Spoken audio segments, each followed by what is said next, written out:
네, 오늘은 최근 부동산 시장 동향을 좀 자세히 분석해 드리려고 합니다. 전국의 월세 거래 비중이요 60%에 육박하면서 역대 최고치를 기록했고요.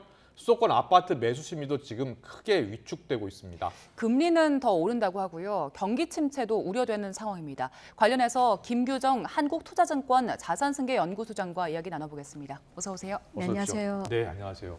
월세 비중이 그렇게 높아졌습니까?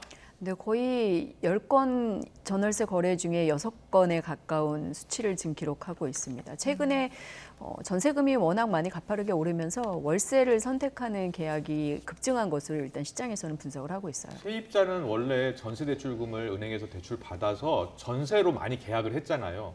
그럼 전세 금리, 대출 금리가 높아져서 그런 겁니까? 네, 그 부분이 상당히 영향을 미친 것으로 분석이 됩니다. 일단 전세 대출 자체가 오른 전세 보증금만큼 넉넉하게 나오지 않는 경우들도 많고요. 대출이 실행된다라고 해도 금리가 최근에 급격하게 오르면서 네, 전세 대출 역시 지금 4.5% 전후 이렇게 높게 오른 상태거든요. 근데 법정 저희 전월세 전환율은 사실 3.75%라 사실 법정 전환율을 지킨다면 늘어나는 보증금을 월세로 일부 전환하는 게 훨씬 대출 금리보다 그렇겠군요. 유리해지시는 상황이에요. 그래서 예.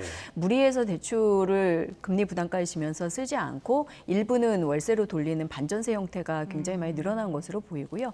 집주인들 같은 경우에도 요새 세부담 같은 것들이 늘어나다 보니까 오른 보증금 요구를 일부 월세로 전환하는 이런 상호 간의 요구가 좀 맞아 떨어지면서 월세 계약 비중이 급격하게 늘어난 것으로 분석이 됩니다. 네, 그리고 네. 또 앞으로 금리가 계속해서 오를 거라는 우려도 있기 때문에 그것도 좀 작용을 했을 것 같아요.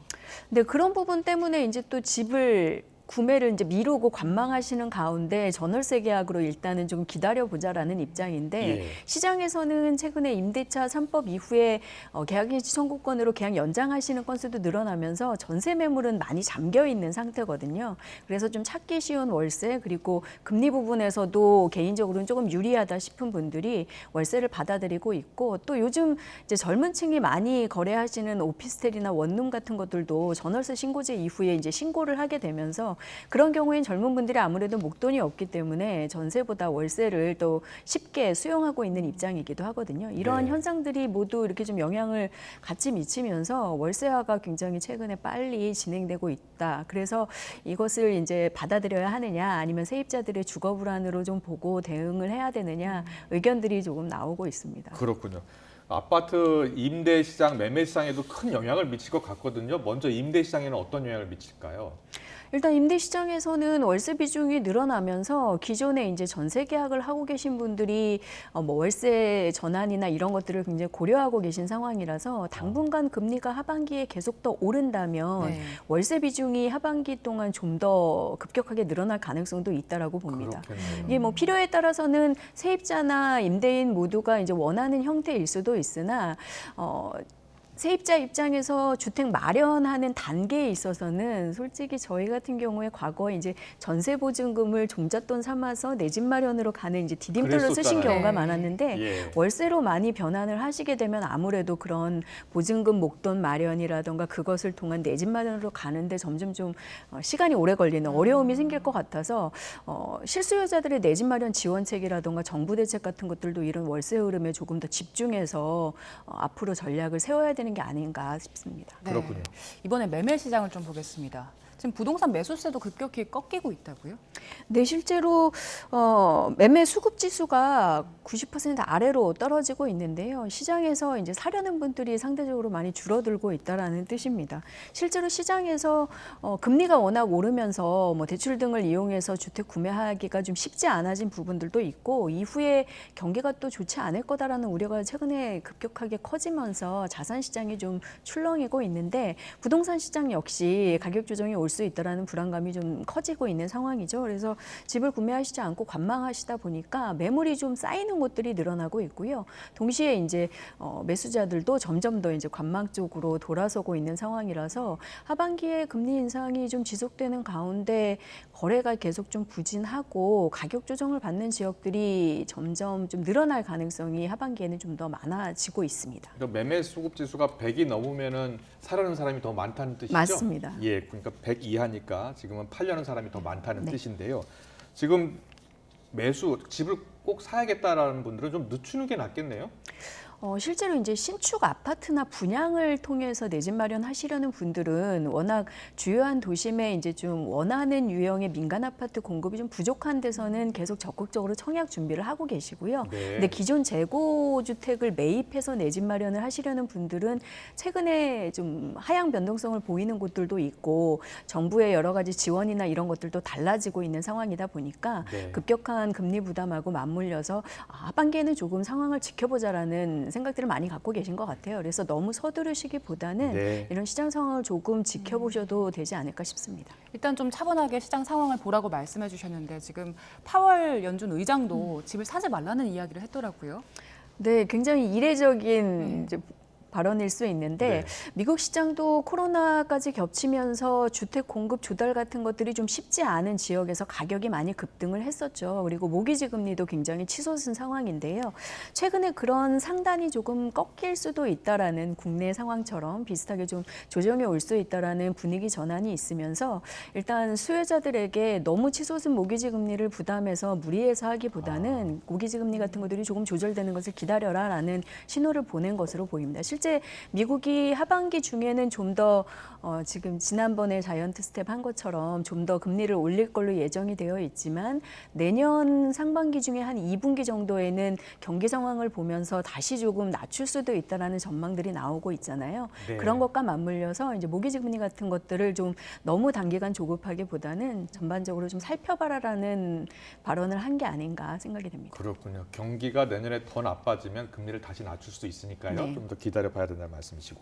정부가 첫 부동산 대책을 내놨는데 여기에 보면 무주택자로 생애 최초로 아파트 집을 살 때는 LTV 비율을 80%까지 소득에 상관없이 대출해 준다고 하는데요.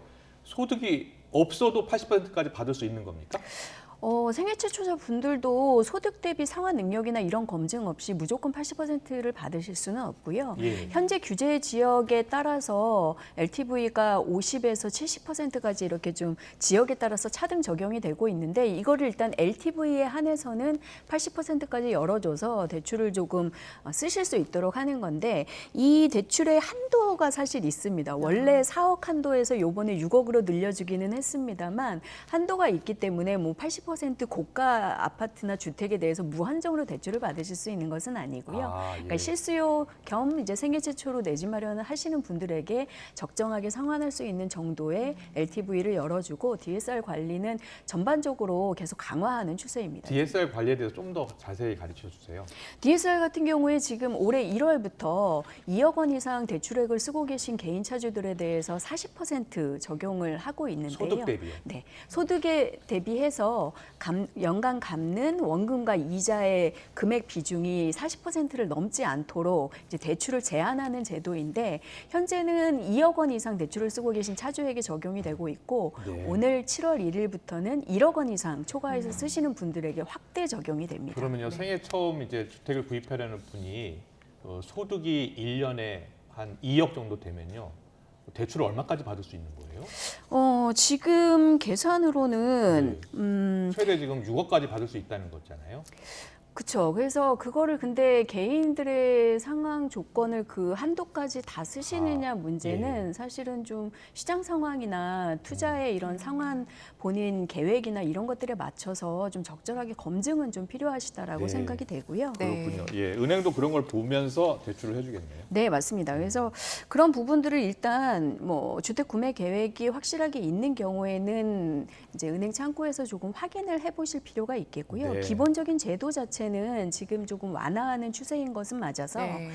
주택이 꼭 필요하신 세대주나 이런 가구에 대해서는 좀 적극적으로 활용의 문은 조금 넓어지고 있는 상황입니다. 네. 그리고 어제 국토부에서 투기 과열지구랑 규제 지역 지정 일부를 해제했는데 시장 반응이 그닥 뭐 이렇게 뜨거운 것 같진 않아요. 이게 뭐 서울이랑 세종이 제외됐기 때문에 그런 건가요? 네, 그 영향이 큰 것 같습니다. 일단 전국적으로 지정돼 있는 곳들 중에서 서울, 경기, 인천, 수도권에서는 사실상 해제 지역이 없었습니다. 최근에 가격이 좀 약세를 보이는 곳이 나타나고 있다고는 하지만 조정을 받은 지 얼마 되지 않았고 아직 시장의 변수들이 좀 있다 보니 지켜보겠다라는 발언이 나왔고요. 네. 그래서 주요하게 이제 지방 쪽만 풀리면서 예. 시장 영향은 크지 않다라는 평가가 좀 많았습니다. 네.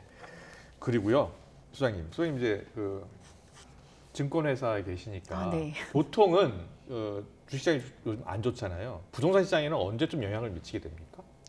최근에는 거의 자산 시장이 그 시간차가 크지 않게 동행하듯이 움직이는 경향들이 많은데요. 지금 최근 주식시장은 거의 20% 30% 정도 네. 빠지지 않았나요? 그것에 비해서는 부동산 쪽이 아직 이제 좀 중장기 거래 패턴을 갖고 있기 네. 때문에 가격 변동이 크지는 않았는데 여러 가지 설문조사들을 보면 상대적으로 이제 단기 거래가 많은 주식에 비해서 변동성이 작기는 했지만 네. 부동산 시장 역시 이후에 조정을 받을 거다라는 불안감은 훨씬 더 크게 시장에 축적되고 있는 것으로 분석이 됩니다. 그래서 이후에 금리가 계속 좀 부담이 정도로 오르고 실제로 이런 구매력 저하와 함께 거래가 잘 되지 않는 상황들이 지속되면 주요 지역에서도 가격 조정이 좀 더 확대가 될 걸로 주택시장에서도 예상을 하셔야 될 것 같고요. 실제로 주간 단위 한국부동산원 통계에서도 뭐 강남이나 용산처럼 소위 투자 불패 지역이라는 곳들도 뭐 약간씩의 조정 기미가 보이고 보합세로 전환이 되고 있는 상황이기 때문에 그렇군요. 이후의 변동에 대해서는 좀 대비를 하는 이런 자세를 가지실 필요도 있지 않나라고 생각이 됩니다. 네. 그리고 다음 달이면 이제 임대차 3법이 도입된 지 2년이 되는데 그래서 전세 지금 들어가 계신 분들은 걱정을 많이 하더라고요. 시장이 어떻게 변할까요?